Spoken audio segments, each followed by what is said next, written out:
નમસ્કાર મિત્રો, સ્વાગત છે તમારું અમારી યુટ્યુબ ચેનલમાં। તો મિત્રો, જીપીએસસી એટલે કે ગુજરાત જાહેર સેવા આયોગ દ્વારા ખેતી અધિકારી વર્ગ 2 ની પોસ્ટ પર ભરતી જાહેર કરવામાં આવેલી છે। તો આ ભરતી વિશે આપણે તમામ માહિતી આજના વિડીયોમાં મેળવશું, પરંતુ તે પહેલા વિડીયો ગમે તો લાઈક અને શેર કરી દેજો। ચેનલમાં નવા હોય તો ચેનલને સબસ્ક્રાઇબ કરી દેજો। તો ચાલો મિત્રો, વિડીયોની શરૂઆત કરીએ।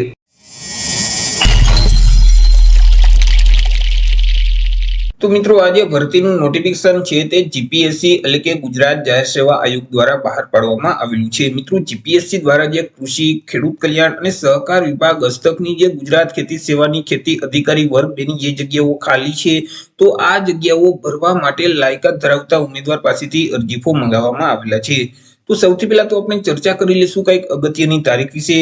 હવે મિત્રો, આ જે ભરતી છે તેમાં જો તમારે અરજી ફોર્મ ભરવું હોય તો ઓનલાઈન અરજી ફોર્મ ભરવાનું રહેશે। ઓનલાઈન અરજી ફોર્મ આમ તો ઓલરેડી શરૂ કરી દેવામાં આવેલા છે। 28 ફેબ્રુઆરી 2025 બપોરના 1 વાગ્યાથી અરજી ફોર્મ શરૂ થઈ ચૂક્યા છે।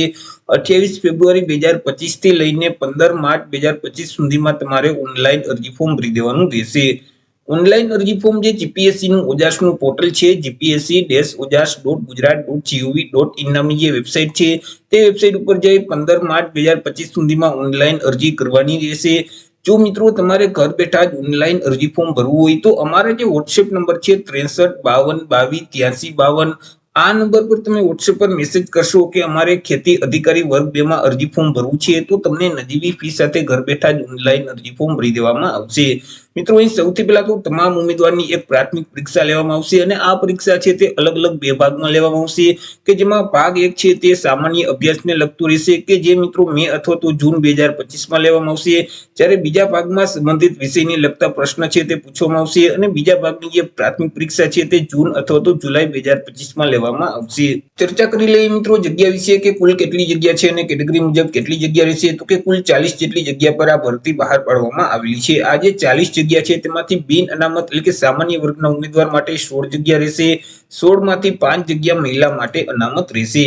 ઈડબ્લ્યુએસ એટલે કે આર્થિક રીતે નબળા વર્ગના ઉમેદવાર માટે 4 જગ્યા રહેશે। 4 માંથી 2 જગ્યા મહિલા માટે અનામત રહેશે।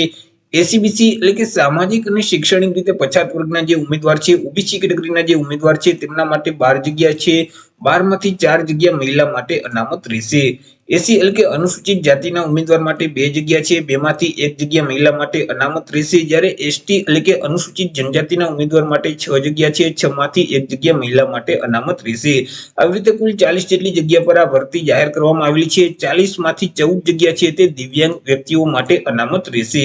ચર્ચા કરી લઈએ એજ લિમિટ એટલે કે વય મર્યાદા વિશે। અરજી ફોર્મ ભરવા માટે ઉમેદવારની ઉંમર કેટલી હોવી જોઈએ? તો કે અરજી ફોર્મ ભરવાની જે છેલ્લી તારીખ છે 15 માર્ચ 2025, તે તારીખને ધ્યાનમાં રાખી ઉમેદવારે પોતાની ઉંમરની ગણતરી કરવાની રહેશે। 15 માર્ચ 2025 ના રોજ ઉમેદવારની ઉંમર છે તે વધુમાં વધુ 35 વર્ષ સુધી હોવી જોઈએ। પરંતુ અહીં જે અનામત વર્ગના ઉમેદવાર છે તેઓને સરકારશ્રીના નિયમ મુજબ છૂટછાટ મળવાપાત્ર થશે। જેમ કે અનામત વર્ગના તમામ જે પુરુષ ઉમેદવાર છે તેઓને 5 વર્ષની છૂટછાટ આપવામાં આવશે। અનામત વર્ગની તમામ જે મહિલા ઉમેદવારોને 10 વર્ષની છૂટછાટ મળવાપાત્ર થશે। તે સિવાય બિન અનામત એટલે કે સામાન્ય વર્ગની જે મહિલા ઉમેદવાર છે તેઓને 5 વર્ષની છૂટછાટ આપવામાં આવશે। માજી સૈનિક છે તો તેઓએ જે સંરક્ષણ સેવા બજાવેલ છે તે ઉપરાંત 3 વર્ષની છૂટછાટ મળવાપાત્ર થશે।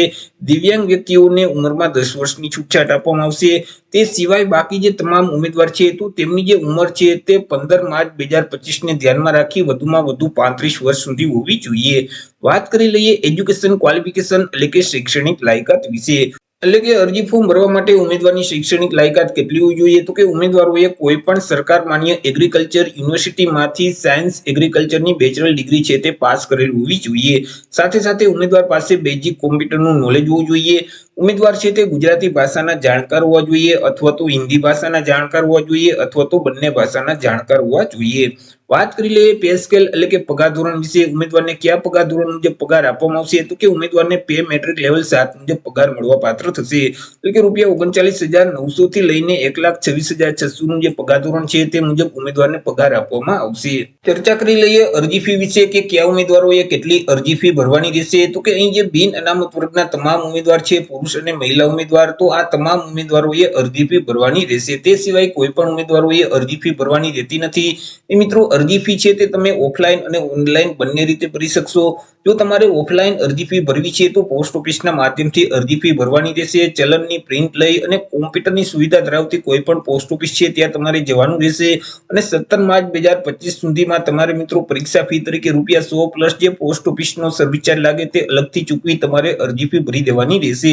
પરંતુ જો તમારે ઓનલાઈન અરજી ફી ભરવી હોય તો મિત્રો તમે net banking, credit card, debit card કે યુપીઆઈ ના માધ્યમથી અરજી ફી છે તે તમે ભરી શકશો. ચર્ચા કરી લઈએ સિલેક્શન પ્રોસેસ વિશે. તો ઉમેદવારનું સિલેક્શન છે તે અલગ અલગ સ્પર્ધાત્મક પરીક્ષાના આધારે કરવામાં આવશે, કે જેમાં સૌથી પહેલા પ્રાથમિક પરીક્ષા લેવામાં આવશે. પ્રાથમિક પરીક્ષા છે તે અલગ અલગ બે ભાગમાં લેવામાં આવશે, કે જેમાં ભાગ 1 છે તેમાં મિત્રો સામાન્ય અભ્યાસને લગતા 100 પ્રશ્ન પૂછવામાં આવશે. એક પ્રશ્નનો 1 માર્ક એટલે 100 માર્કનું તે પેપર રહેશે અને પેપર લખવા માટે તમને 60 મિનિટનો સમયગાળો આપવામાં આવશે.